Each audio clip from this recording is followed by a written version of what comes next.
Listen, you and me can go to Mars, talk to Grok, and drive a Tesla.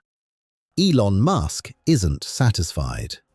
He's moving from a planetary scale to a nanometric one, gambling $119 billion on Terafab.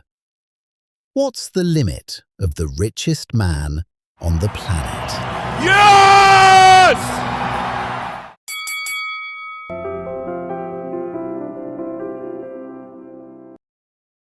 Inside a decommissioned power plant on the edge of Austin, dead turbines sit under temporary construction lights, their steel skin still stenciled with a utility company's logo from decades earlier. It is the night of March 22nd, 2026.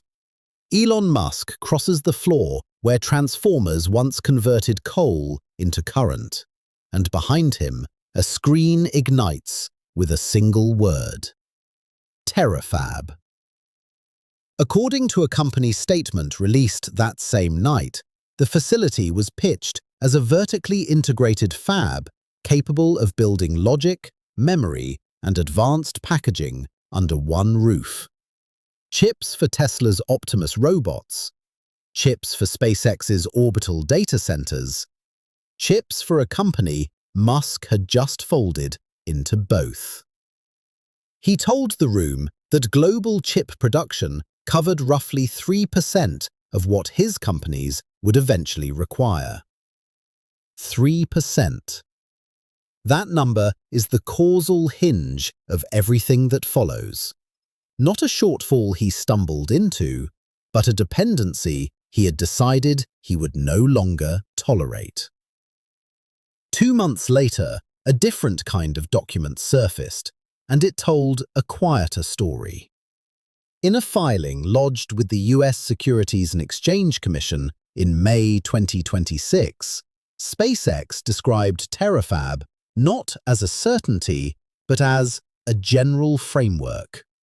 No binding commitments between the companies, no finalized split of intellectual property, no obligation for either side to keep participating if the arithmetic changed. The stage lighting had promised the largest building on Earth. The filing admitted there was no contract requiring it to exist at all. The official framing offers a cleaner defense than the one Musk gives in public. To the room in Austin, the 3% gap was a supply problem, solved by ambition and capital. I've watched enough of these product nights to know when confidence is a conclusion and when it's a down payment on one. And this was the second kind. At the corner of the stage, as the lights cut to the Terafab logo, Musk did not mention the filing that would follow him into May. He mentioned scale. He mentioned speed. He did not mention that scale, on paper, was still optional. What the filing exposed wasn't fraud. It was leverage. Financial analysts covering the SEC document noted that a general framework lets SpaceX renegotiate cost, ownership, and participation at any point without breaching a single clause, while the public announcement had already done the work of locking in expectations, headlines, and a rising stock reaction Musk did not have to legally defend. The room in Austin got a monument. The regulators got a hedge. 2 audiences, 2 documents, 1 company betting neither would compare notes closely enough to notice the distance between them. By May, that distance had a price tag attached to it. The gap between a general framework and a $119 billion commitment is not a rounding error. It is the exact space in which Tesla and SpaceX shareholders now sit, funding a certainty that its own paperwork won't confirm. No contract, no flaw. Just a number repeated often enough to start behaving like one.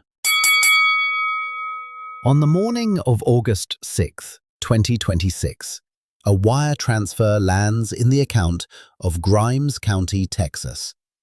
$10 million. Arriving days before a deadline, buried inside a tax abatement agreement few outside the county had ever read. It looks almost modest. What follows does not. Hours later, SpaceX and Tesla confirm what the payment had quietly guaranteed. Terafab will rise on the shore of the Gibbons Creek Reservoir, built to cool a coal plant that went dark in 2018.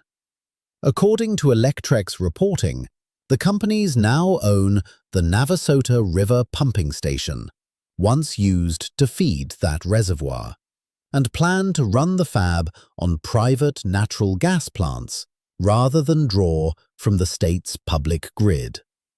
An initial phase, priced at $16.8 billion, is expected to employ at least 3,000 people from Grimes and Brazos counties. Musk posts that the finished structure will be, in his words, the largest and most valuable building on Earth. The official pitch reads like industrial logic, not ambition. A company covering its own energy, its own water, its own silicon, so no outside supplier can ever again set the pace of its future. Posting from Starbase during a static fire test that same week, Musk frames Terafab as insurance against a chip shortage he has cited for over a year, pointing to Tesla's existing multi-billion-dollar contracts with Samsung and TSMC as proof the gap is real, not manufactured. There is a mechanism worth naming here. A founder who has spent 2 decades folding suppliers, engineers, and now entire companies into structures he alone directs, describing every fold as necessity rather than appetite.